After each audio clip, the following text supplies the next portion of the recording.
Hey guys, it's Daylife17777, and I finally got to upload a video after about 3 weeks of no uploading whatsoever due to the fact that I have no computer.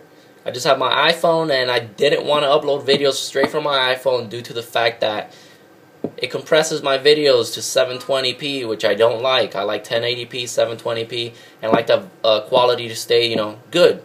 But I finally decided, since we got this huge news yesterday, just to say, the hell with it, upload my video, and hopefully you guys enjoy it.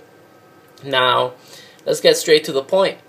Yesterday was a pretty big day, March 7th, 2012. The new iPad was finally announced. Guess what the name of the new iPad is? The new iPad. Yep, it's not iPad 3, it's nothing else. The new iPad. Which I don't know what Apple's thinking about, but what happens when the next iPad comes out? Is it going to be called the newer iPad? So we'll see, in 9 months. But let's get straight to it. Let's get to the, the specs, the pricing, and all that good stuff that we're all, excited about. Now, the new iPad will have the new Retina display, the 2048 by 1536 resolution, which is a 624 ppi, which is quite amazing. That's going to be, higher resolution than any HD TV I've seen so far. It's going to have the 4G LTE, which I know a bunch of people were excited about. I personally am not really excited about it because when I use my iPad, I just use it either with Wi-Fi or a hotspot or something. I really don't think paying those data plans is convenient at all, unless you're a business person that's always traveling, etc., which is not me. So, that's pretty good. The speeds of the 4G LTE, which were claimed that the max are 72 megabits, which is insane. That's not even my internet. My internet is like 10 or 15 on a good day. So that's ridiculous. But the plans for AT&T and Verizon are pretty expensive. I think for like 250 megabytes, it's like $15. And then if you want a gig, it's like $30 or something like that. And then the maximum is like, I think, like 5 gigs, which is like $50 or $80 or something, which is ridiculous, which I'm not gonna pay for. So if you guys want to pay for that, that's up to you. But hey, I wouldn't do it. Now it's gonna have the A5X CPU, which Apple claims is a quad graphics. They never said quad core CPU. They said quad graphics, better for gaming. Now, will that improve the overall performance of the iPad? I'm sure it will. I'm sure the A5X is a beefier A5, obviously. They didn't mention any clock speeds, but the older iPad 2 CPU, the A5, had a 1 gigahertz clock speed. So I'm guessing, probably the A5X will probably have a 1.5 or something. They didn't mention it. Or it might just be still 1 gigahertz. Whatever it is, it's still smooth. So I have no complaints about that. Apple does claim the battery life is going to be 10 hours on 3G, 9 hours on 4G, which is quite amazing because, everybody's been complaining on their phones that 4G kills your battery, which is a fact. 4G does kill your battery. So if Apple does stick to the word and the iPad, the new iPad, actually does have 9 hours to 10 hours of battery life, that is amazing. So that's good for them. Now, another improvement was the camera, the rear camera, which is going to be a 5 megapixel backside illumination, 5-element lens, hybrid IR filter, 1080p video recording. Pretty much the same exact thing that my iPhone 4S and everybody's iPhone 4S has. It's not an 8 megapixel, it's a 5 megapixel, but hey, still good, still better than that garbage that the iPad 2 has of 1 megapixel. So yeah. Now, they didn't mention anything at all about the iSight camera. It's still a VGA, which is quite sad, which is actually a 0.7 megapixel camera, which really, really sucks. They could have easily made it a 2 megapixel, a 1.5 megapixel. That would have been a huge improvement over a 0.7. Now, that's pretty much it for all that. They showed, the demos of the graphics and the video games and all that, which looked amazing.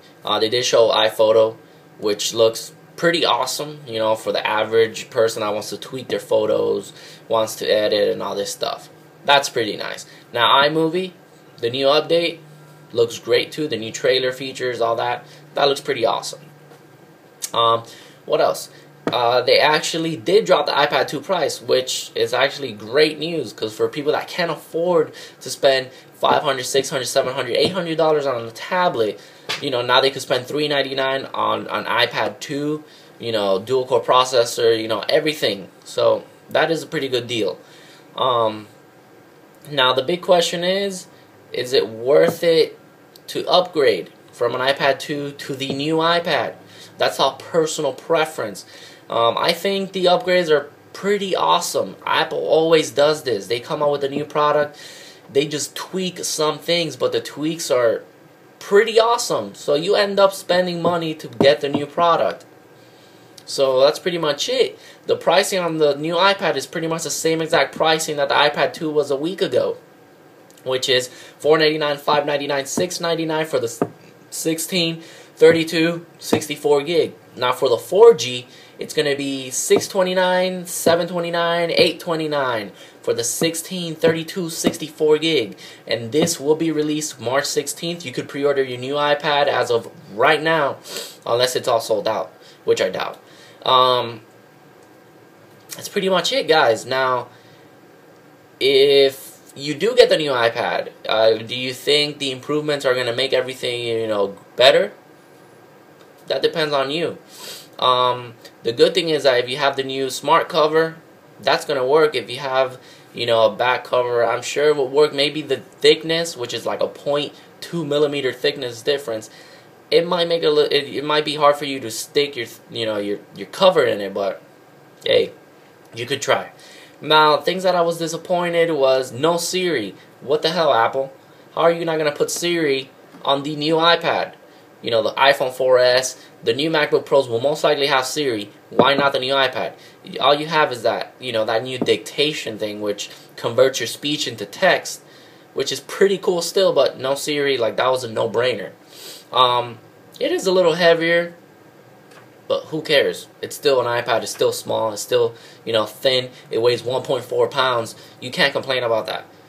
For that amazing quality in the screen, it's just amazing.